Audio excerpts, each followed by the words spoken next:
한국화학연구원 친환경식물질센터에서 근무 중인 염현석입니다. 이렇게 과학에 관심 많은 친구들과 부모님들이 계실지 몰랐는데요. 제가 하는 연구에 대해서 같이 이야기할 수 있는 그런 좋은 기회라서 정말 뜻깊은 자리인 것 같습니다. 저는 오늘 여러분들께 농약에 관해서 말씀드리려고 합니다. 여러분들은 혹시 농약이 약이라고 생각하세요? 독이라고 생각하세요? 독인가요? 약인가요? 이 강연이 끝날 때쯤 제가 한 번 더 여쭙겠습니다. 독인지 약인지. 여러분, 농약하면 어떤 단어들이 떠오르세요? 어떤 거 떠오르세요? 네, 제초제도 들리는 것 같고 살충, 많이들 아시는데요, 진짜. 네, 저도 궁금해서 검색창에 농약이라고 한번 쳐봤어요. 어떤 것들이 나오는지 보니까 농약이라고 치니까 그라목손, 뭐 농약 먹으면이라는 단어들이 나오는데 혹시 그라목손이 뭔지 아시는 분 계세요? 그라목손이 뭐예요? 진짜 많은 걸 아시네요. 네, 맞습니다. 그라목손 굉장히 유명한 제초제고요. 효과가 빠르고 좋아서 예전에는 굉장히 많이 사용했는데 이게 자살 이런 데 안 좋은 데 많이 사용되다 보니까 지금은 우리나라에서 살 수도 없고 판매도 되지 않는 그런 제초제입니다. 그다음에 또 농약 먹으면 점점점 이런 검색어도 있더라고요. 이게 관심 많으신 분들이 굉장히 많았던 것 같아요. 또 최근에 농약 관련한 기사들 좀 찾아봤더니 몇 가지가 눈에 띄던데요. 여기 계시는 부모님들, 뭐 대학생 친구들 좋아하는 수입 맥주에서 그 제초제 성분이 나왔다고 해서 한창 좀 시끌시끌했었죠. 다행히 뭐 큰 문제는 없었는데 어쨌든 여러분들이 맥주 한 잔 마시는데 농약 걱정해야 되고 좀 서글픈 사건이었던 것 같습니다. 또 보면 뭐 살충제 계란은 워낙 유명했었고 이때 계란값 폭등 때문에 여러분도 계란 먹기 힘들었었고 저도 자주 가는 식당에 계란말이가 밑반찬으로 안 나와서 되게 슬펐습니다 그때는.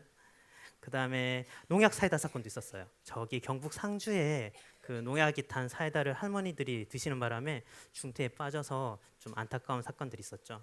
이렇게 기사들을 좀 찾아보다 보니까 사실 농약에 대해서 좋은 이야기들보다는 좀 안 좋은 것들이 굉장히 많더라고요. 이렇게 나오니까 아마도 대부분의 여러분들이 농약하면 좀 안 좋은 생각을 많이 하시게 되는 것 같습니다. 그럼 정말 농약의 정의는 어떤 걸까요? 이게 법적으로 농약관리법 2조에 보시면 농작물의 병해충을 방지하는 데 사용하는 살충, 살균, 제초제와 또 생리 기능을 촉진, 억제하는 데 사용하는 약제로 정의된다고 하는데 너무 이제 말이 어렵죠? 좀 간단하게 설명드리면 여러분이 감기에 걸리시거나 몸이 아프면 어떻게 하세요? 병원에 가서 약지어 드시죠? 혹은 예방주사 맞으시죠? 식물은 어떨까요? 식물들도 병에 걸렸거나 아니면 병을 예방하기 위해서 약을 써야 되는데 그때 쓰는 게 바로 농약입니다. 그렇게 보면 사람이나 식물이나 아플 때 하는 게 좀 비슷한 것 같지 않으세요? 네. 농약의 역사를 잠깐 살펴보면 기원전 20년까지 올라가게 됩니다. 당시에는 황이나 뭐 소금, 재 같은 걸 사용했다고 하고요. 18세기에는 비소나 담배, 뭐 비누, 제충국 이런 것들을 사용했다고 해요. 비소가 어떤 건지 혹시 아세요?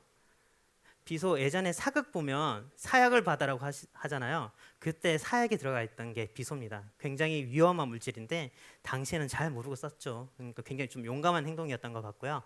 19세기에는 뭐 무기 합성 농약이라는 것도 사용했고 실제 우리가 지금 사용하고 있는 농약은 그 세계 2차 대전이 생겼던 한 1930년대부터 본격적으로 개발되고 사용됐다고 합니다. 당시의 대표적인 농약이 뭐 DDT, BHC, 이거 치킨 아니고 이게 화합물입니다. 네.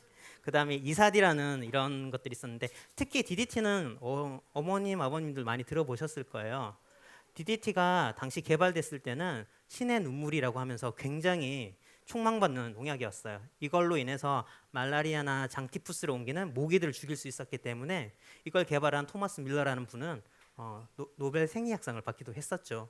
근데 이후에 뭐 생물 축적이니 이런 것들로 부작용이 많이 알려지면서 지금은 거의 사용하지 않고 있고요. 일부 아프리카 같은 이제 말라리아가 아직 많이 발생하는 국가에서는 아직도 DDT를 좀 사용하고 있다고는 합니다. 그래서 현재까지 농약의 원재라고 하는 농약을 개발된 개수를 보면 600개가 개발되었어요. 굉장히 많은 숫자가 되었고 이런 원재를 우리나라에서 수입해 와서 제품으로 만들면 3,000개가 넘는 엄청나게 많은 농약 제품이 현재 우리나라에 등록되어 있고 또 사용되고 있습니다. 그럼 왜 우리가 농약을 계속 필요로 할까요? 여러 가지 이유가 있겠지만 지금 보시는 것처럼 농작물을 재배할 수 있는 경지 면적이 증가하는 속도보다 세계 인구가 증가하는 속도가 훨씬 빠른 거예요. 게다가 또 한 연구에 따르면 여기까지가 현재 수확할 수 있는 우리 농작물의 수량에서 농약을 사용하지 않을 경우에는 약 40% 정도까지 수량이 감소할 수 있다고 해요.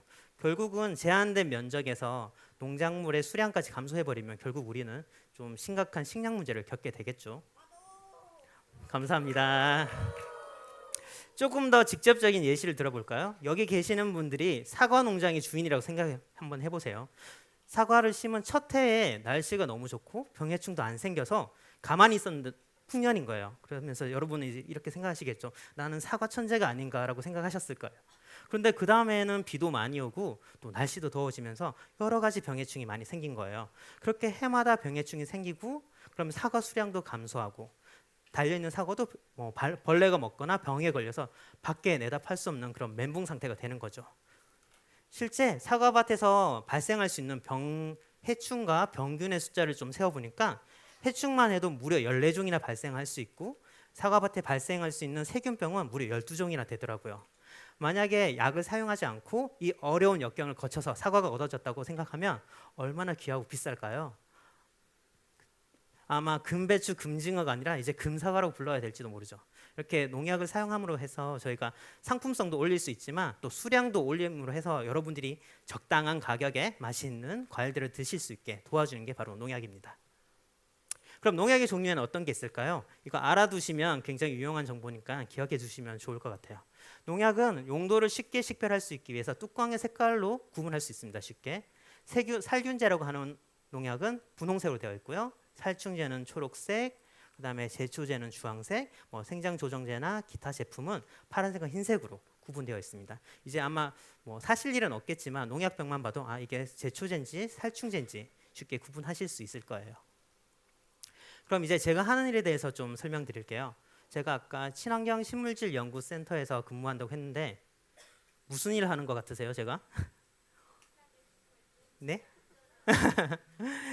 대부분 이제 친환경 들어가니까 농약이나 아니면 환경에 안 좋은 물질 이제 대체할 수 있는 어떤 새로운 것들을 개발한다고 생각하실 텐데 사실 저 농약 개발하고 있는 사람입니다.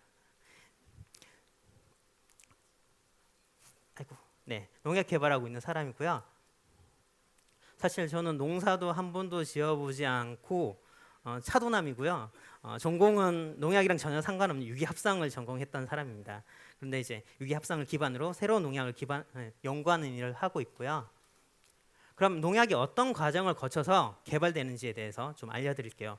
이런 정보는 사실 여러분들이 요즘 인터넷 많이 이용하지만 구글링해도 사실 볼 수 없는 자료니까 여러분들을 위해 이번 기회에 특별히 공개하겠습니다. 농약 개발 과정은 크게 연구 과정과 개발 과정으로 보실 수 있는데 저는 앞쪽에 있는 연구 단계에서 일을 하고 있고요.